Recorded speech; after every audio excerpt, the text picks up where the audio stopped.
What's good? What's good? It's Saturday. I'm doing my laundry. And then after I get this video uploaded, I have round 2 of a Home Depot application to complete. I did round 1 and I moved past it. And now I have to go fill out some retail quiz to see if I made it past round 2. But I've just been so tired of doing delivery work, I've taken a break. And in conjunction with taking a break from doing delivery work and then investing a few $100 into my van, into building my bed, I lost a lot of progress. I was doing great paying down bills and debt, and then I lost some progress. So I need to get back on multiple jobs and hustling, but I was just tired. And, I stress about the wear and tear on my van because I literally live in my van. Like if something major happens, I'm effed. And that stresses me out, but I don't know what else to do. I literally don't know what else to do. Let's get into the title of this video. One of the hardest things to compartmentalize while being homeless. And that is that other people's lives go on, right? Their lives go on. Like my friends, for example, I have one sort of friend and one series of stories I want to tell, but when your life is just crumbling and the weight is so immense and the pressure, and sometimes you just want to fucking kill yourself. When you're going through that and then other people's lives just go on and go on well and pleasant, it stings and it sucks. And it sucks because you have to compartmentalize, right? So you have to put aside your shit to be happy for someone that you love. And that's hard. I'll be honest. You would think it would be easy to just be happy for people that you love. But when you personally are so deep in the struggle, that's hard. That's really hard. And I admit that and I acknowledge that. But let me just get to the stories a little bit. I've got a lesbian friend. I love her to death, even though she's slightly woke, but whatever. I love her. I love everyone. But so this friend, she randomly kind of moved to Alaska. She met another woman. And if you don't know what a U-Haul lesbian is, you should Google it just for some laughs. But it is not uncommon that lesbians will move in with each other very, very shortly after meeting. And then they break up, and that's a whole other thing. But anyways, so this friend, she moved to a whole other state for this person. And I don't know, maybe it was like a year that they were together. Anyways, they broke up. And this was a few months ago that they broke up. This friend called me. And I don't know if I was the first person she called, but I was one of the first people that she called because she was still crying and hysterical when she called me. And I hate phone calls. So I generally just don't do phone calls. And most people in my life know that. But if you call me, I will likely answer and I'll say, hey, is everything okay? That's literally one of the first things I'll say. I'm like, hey, what's up? Is everything okay? Because this could have been a text. This could have been an email. And one of the biggest, I hate calls because it's most people don't want to talk about the most important issues facing humanity.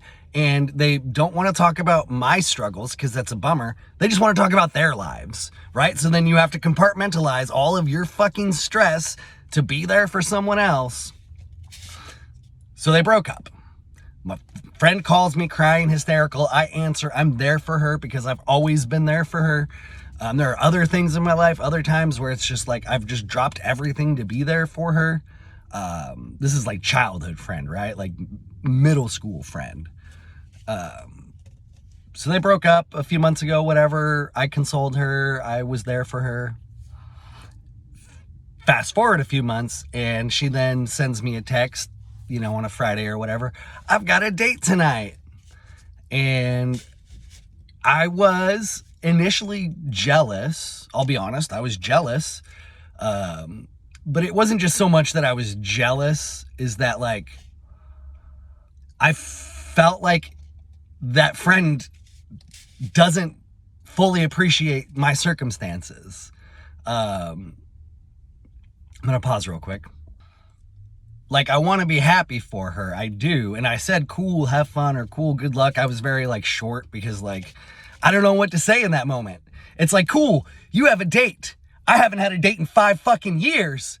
I've been struggling for years, and you know that I've been struggling, and you haven't done shit to help me.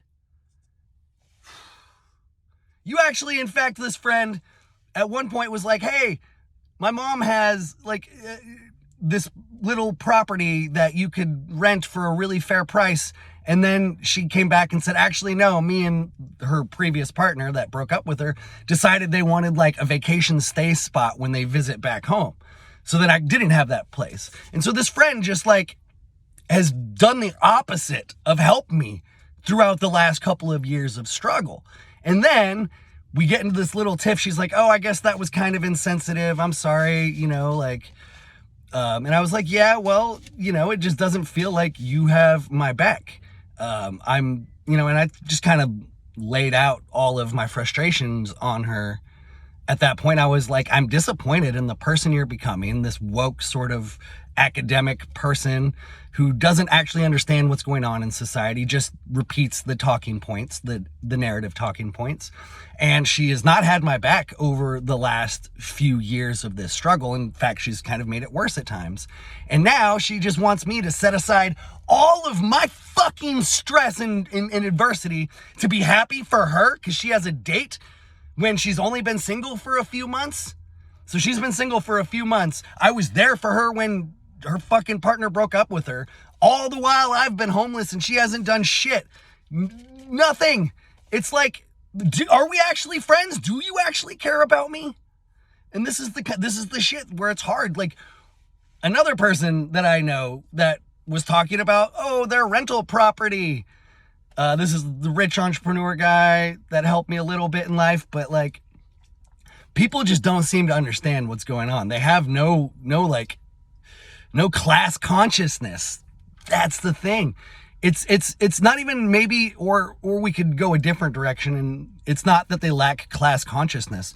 It's that there's also a victim blamey element to this.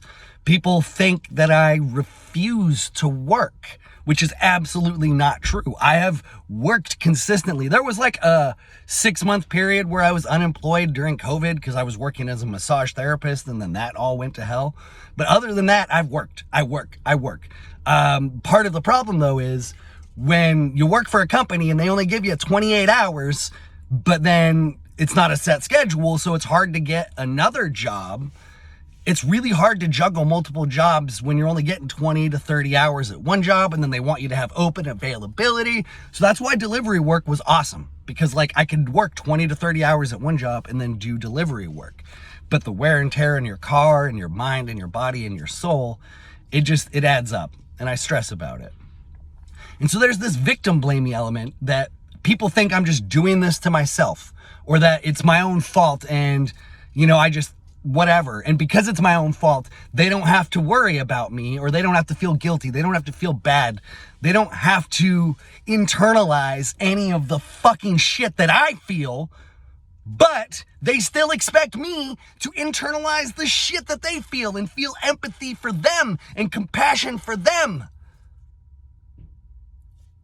I know I will get out of this circumstance. I know that these adversities and these trials were meant to prep me for something greater in life. I rarely ever talk about this because it's hugely egoic and it's counter to the mission. But for once, I'll address it. I know I have a lot of mana, life force, this spiritual energy. It's my whole life. I've just always known it. But I just haven't known what my purpose and my mission is. And I still don't fully know what it is, but I do know that the pursuit of truth, the pursuit of sovereignty are key elements of this journey and of my mission. And so few people are talking about truth. And so few people are talking about sovereignty. So few people are talking about freedom. So few people are talking about the ruling classes and how they are dividing us so intensely. I'm seeing everywhere, division everywhere. On my Facebook, there's this little stupid page I like to follow because they sometimes post funny memes and good information. It's audio video, so AV, if you know the acronym, the shortage, AV, tech nightmares or something. It's just a good page. Even that page is just riddled with social division now. There was some fucking Taylor Swift post and comments about patriarchy, and it's just like it's everywhere.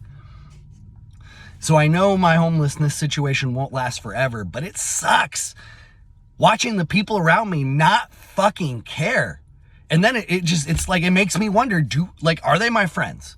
I want to have friends and I want to have people in my life, but it doesn't seem like people fucking care about me.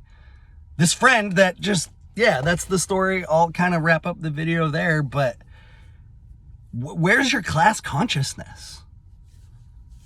Thank you very much. Much love, y'all.